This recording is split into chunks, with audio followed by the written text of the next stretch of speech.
트럼프 2.0 트럼프의 귀환, 놓쳐서는 안 될 정책 변화와 산업 트렌드. 지은이, 김광석, 박세익, 박정호, 오태민, 지음. 교수님도 말씀하셨지만 굉장히 일관된 메시지가 있습니다. 그런데 국방이나 이런 것은 사실상 허세 효과가 굉장히 크기 때문에 아무리 트럼프라고 해도 다른 분야처럼 쉽게 말을 못해요. 왜냐하면 내가 동네 깡패인데 나 지금 힘 빠지고 있어 라는 말을 본인 입으로는 할 수가 없잖아요. 그걸 인정하는 순간 막 도전자들이 나올 테니까요. 그래서 우회적으로밖에 메시지를 못 내요. 그 우회적인 메시지를 트럼프는 계속 내고 있는 거예요. 우리는 이제 더 이상 국제경찰 못한다고 하는 거죠. 만약 해리스가 된다면 그 기간이 좀 더 연장된다고 봐야죠. 그래도 이 큰 틀은 미국이 돌이킬 수 없죠. 그래서 서태평양에서는 중국을 손봐야 되고 그게 양당이 합의가 된 것 같아요. 퇴조하더라도 중국은 손보고 퇴조한다. 인도양에서는 손볼 데가 없기 때문에 여기는 지들끼리 치고받고 싸우느라고 미국에 도전하는 세력이 안 나와요. 그래서 인도양에서는 미국이 오바마 때 나왔어요. 우리는 바다 중심으로 안 보고 대륙 중심으로 보니까 중동 정책이라고 보는데 미국 입장에서는 그게 인도양 정책입니다. 미국은 대항해 세력이거든요. 수에즈 운하부터 말라카 해협까지 인도양이에요. 거기 지도를 보시면 미국에 도전할 세력이 아무도 없습니다. 지들끼리 다 싸우는 거잖아요. 그래서 미국이 인도양을 관리하지 않으니까 이스라엘이 현상 변경 세력이 되어버렸잖아요. 현상 변경을 하고 있습니다. 미국은 현상 유지 세력이거든요. 미국은 현상 변경을 용인하지 않습니다. 그런데도 현상 변경에 대해서 미국은 지금 이스라엘의 말로만 하지 아무것도 안 하잖아요.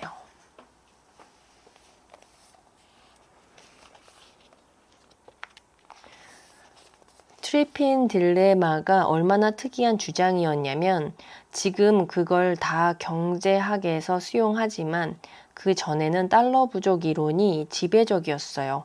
미국만 산업시설이 남았기 때문에 전 세계 다른 나라들이 달러를 벌 수가 없었죠.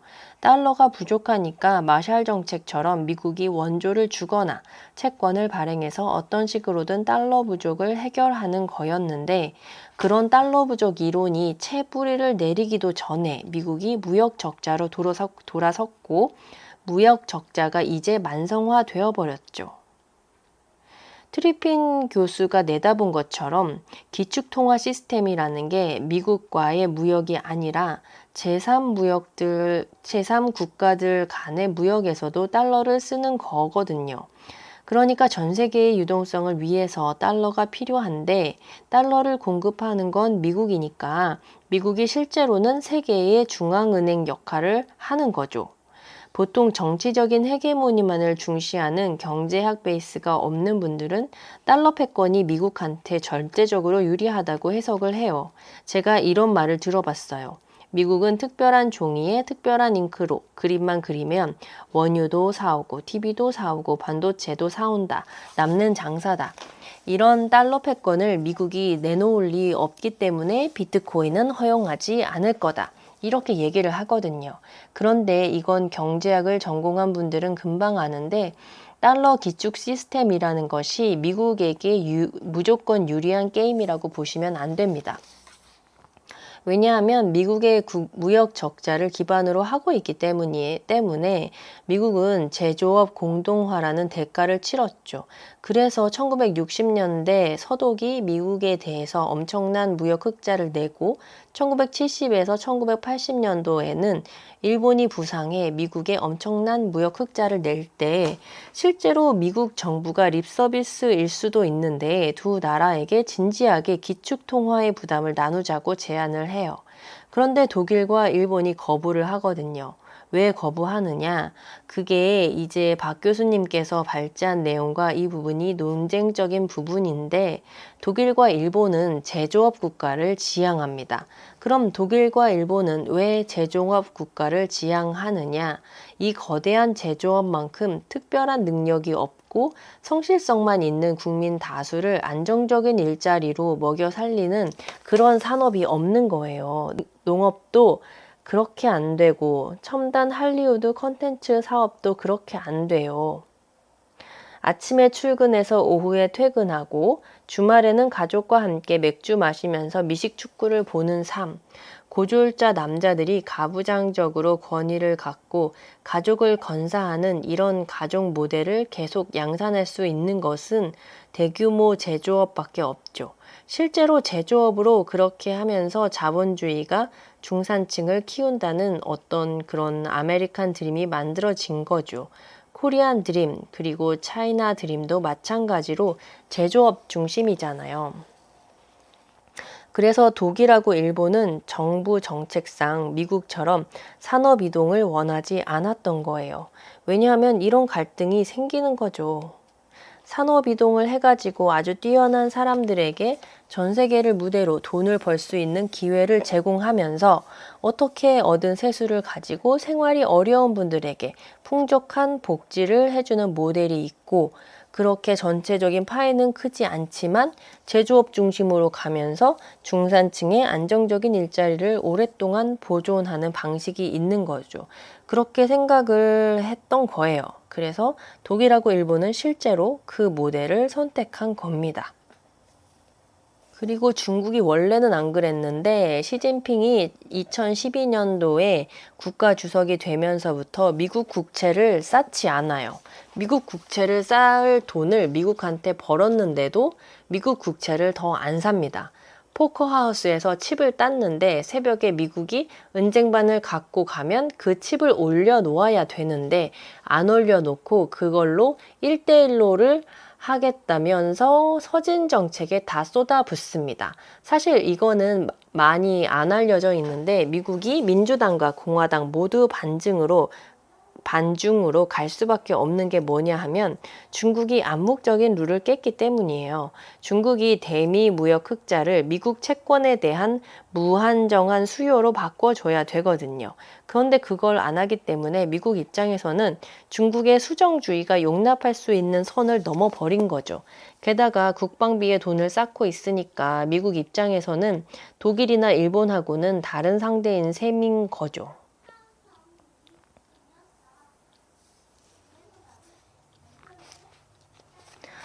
우리는 지금의 트럼피즘이나 이런 것들을 보면서 미국 한쪽만 생각하면 안 되고 중국이라는 나라를 같이 봐야 되는데요.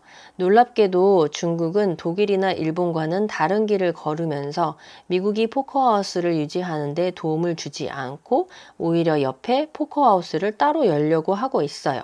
이것이 미국 입장에서는 제일 뼈아픈 부분입니다. 미국이 지금 무역 적자를 무역 흑자로 바꾸면 세계에 달러 공급이 덜 되잖아요. 그래서 눈치 빠른 사우디아라비아가 우린 결제 수단으로 달러 안 쓸 거야. 이렇게 말하는 거죠. 미국은 사우디 왕실을 보호할 만한 어떤 의지나 역량도 안 보여주고 있어요. 그걸 이스라엘이 눈치챘고 그래서 지금 중동의 그림은 이스라엘, 사우디아라비아, 이란의 삼각구도에서 재편될 가능성이 높아요. 미국은 수수방관할 거고요. 트럼프가 집권하면 아마도 1기 때 했던 아브라함 협정을 재추진할 거예요. 더 빠르게 말이죠. 결국 중동의 순위파 왕국들을 이스라엘이 군사적으로 보호해 주려는 게 아브라함 협정입니다. 이게 말이 안 되어 보이겠지만 이란 같은 중동판 공화혁명주의자들의 도전, 즉 왕정을 끝내려는 시도를 생각해 보면 이해가 갑니다. 결국 미국 대신 이스라엘이 중동의 왕국들을 보호하라는 거죠. 그럼 사우디 입장에서는 굳이 페트로달러를 지지할 필요가 없죠. 게다가 미국은 또 셰일가스가 많으니까 중동의 석유에 의지하지 않아도 되거든요. 그래서 트럼프는 중동 위기는 일본, 대만, 한국, 중국의 위기이지 우리의 위기가 아니다 라고 노골적으로 얘기합니다. 왜냐하면 호르무즈 해협에서 유조선이 안 오면 석유가 부족해지는 건 중국, 대만, 일본, 한국이지 미국은 아니거든요. 미국은 석유 안 부족하다 이런 입장인 거죠. 그걸 아는 사우디아라비아 같은 나라는 이제 달러 시스템에서 이탈할 조짐이 보입니다. 그랬더니 트럼프 전 대통령이 얼마 전에 3국 간의 무역으로 달러를 사용하지 않으면 관세 폭탄을 매기겠다 이렇게 말했어요. 얼핏 보면 무역 흑자를 내면서 달러 유동성 공급을 안 하겠다는 트럼프의 정책과 달러 패권 유지를 위해 협박하는 트럼프의 정책은 모순이 되어 보이지만 이것은 통합되죠.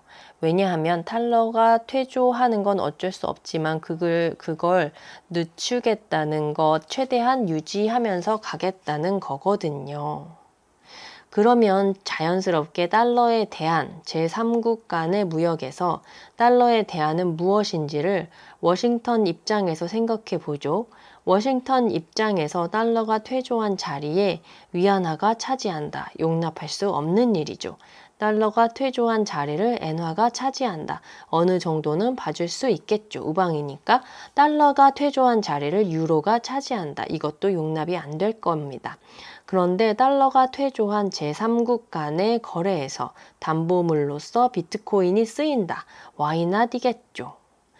비트코인은 미국 입장에서 나쁜 선택지들 중에서 가장 좋은 선택지입니다. 그래서 트럼프 1기 당시 하원 의장이었던 폴 라이언부터 공화당의 싱크탱크와 트럼프까지 이걸 이해하고 있는 스펙트럼이 저는 보여요. 그러니까 굉장히 깊게 이해하고 있다는 생각이 드는데 아무튼 이런 분위기 속에서 트럼프의 크립토 친화적 선거 전략이 세워진다 이런 말입니다. 트럼프는 비트코인을 싫어했습니다. 비트코인에 대해 잘 몰랐고 트럼프가 전 세계 행정부 수반 중 비트코인을 최초로 언급했고 그것도 부정적으로 언급했죠. 최초입니다. 보통은 재무장관이나 관료들이 얘기하지 직접 행정수반이 얘기를 안 해요.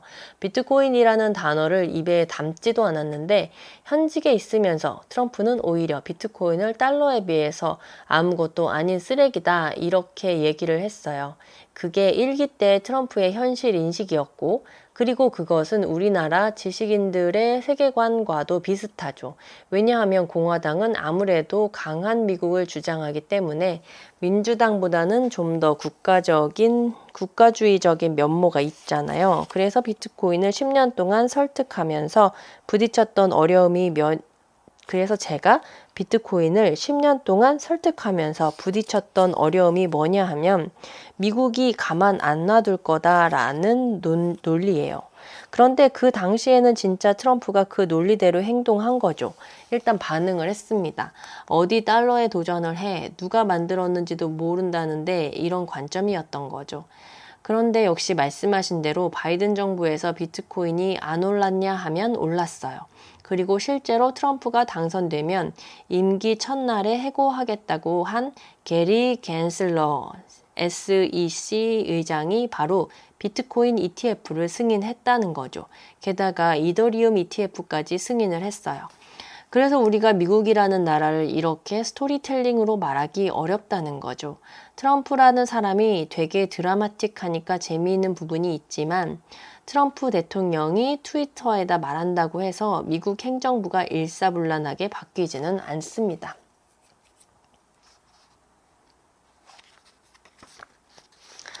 2014년도에 제가 비트코인을 발견했을 때 러시아에서 어떤 법을 통과시켰냐 하면 비트코인 강연만 해도 감옥 가는 법을 만들었어요. 그 당시 러시아 대통령이 푸틴이었는데 지금은 비트코인에 대해서 푸틴도 친화적이고 트럼프도 친화적입니다. 완전히 세상이 뒤바뀐 겁니다. 둘이 친화적인 걸 어떤 내통이 있다고 해석할 수도 있겠지만 이게 각각 다른 이유로 친화적이 된 거거든요. 거거든요. 러시아 같은 경우에는 아까 말씀드린 것처럼 러우 전쟁을 겪으면서 스위프트망에 대한 세컨더리 보이콧이 들어오니까 당장 급한 마음에 이제 비트코인으로 간다는 것을 미국에게 협박성으로 보낸 거죠. 그런데 이렇게 가는 게 지금은 어렵죠. 왜냐하면 비트코인을 받아주는 쪽이 있어야 되는 거잖아요. 아직은 비트코인이 그 정도 위치는 아니거든요. 그러나 친화적인 건 확실하죠. 기조발제에서 제가 말씀드렸지만 미국의 트럼프나 공화당 입장에서의 비트코인은 나쁜 선택지들 중에 가장 괜찮은 선택지입니다. 그런데 2014년에 비트코인으로 마약을 사는 것 때문에 미국에서도 한번 비트코인이 문제가 됐어요. 기억을 되새겨 보면 2022년 마이너스 19.95%로 안 좋았잖아요. 2018년에도 마이너스 6.24%로 안 좋았어요. 그리고 특히 중간선거가 있는 해의 5월에서 10월은 정말 조심해야 하고요. 저는 이 기간이 투자자에게는 진정한 핸디캡 1번이라고 봐요. 그래서 중간선거가 있는 해가 2026년입니다. 그래서 2026년 5월에서 10월을 조심하라는 그런 생각을 해볼 수 있겠죠. 그런데 짝수년도를 보면 처참합니다. 짝수년도의 코스닥 평균 수익률은 마이너스 17.5%예요. 1998년 이후로 짝수년도에 플러스 수익률이 난 경우는 2014년과 2020년 딱 2번밖에 없습니다. 2020년에 코스닥이 플러스가 난 것도 연초에 코로나 때문에 마이너스 37.4%나 급락한 뒤에 FED가 제로금리를 만들어주면서 유동성 효과 때문에 플러스 44%가 난 것이죠. 그러니까 항상 대통령 선거가 있고 중간 선거가 있는 그런 짝수해 말고 코스닥은 웬만하면 홀수해만 투자하세요. 짝수해의 하락이 크면 클수록 홀수에는 수익이 납니다. 내년은 2025년 홀수해입니다. 전통적으로 미국의 대통령 1년 차에는 주식시장 수익률이 좋으니까 내년에 모두 대박 나길 바랍니다. 정말 대박이 났네요. 그래서 트럼프 2.0 책을 읽어보았습니다. 감사합니다.